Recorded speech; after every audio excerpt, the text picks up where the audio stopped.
রিনা আগের দিন ফোন করে বলে রেখেছিল, মৌ কাল আমার ভাইয়ের আইবুড়ো ভাত, সবাই মিলে একসঙ্গে খাওয়া দাওয়া করবো, তোমরাও চলে এসো, ওকেও খাওয়ানো হবে তোমাদেরও খাওয়ানো হবে। তো পৌঁছে গেলাম আমরা পরের দিন সন্ধ্যাবেলা।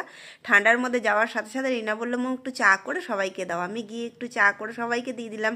তারপরে রিনা দেখি এখনও রান্না করছে ঠান্ডার মধ্যে। আমি তখন বললাম, দাও আমি মাংসটা রান্না করে দিই, আর তুমি আর বাকি কাজগুলো গুছিয়ে নাও। তো মাংসটা আমি বসিয়ে দিতে নিতে দিতে সুমনদা এসে হাজির। সুমনদা চলে এসে, সঞ্জয়দা আসতে পারেনি।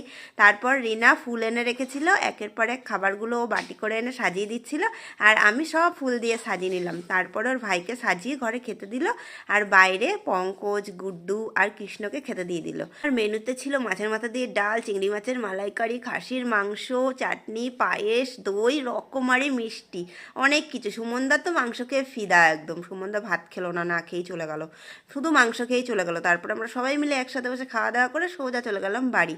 তো তোমাদের ব্লগটা কেমন লাগলো অবশ্যই জানিও।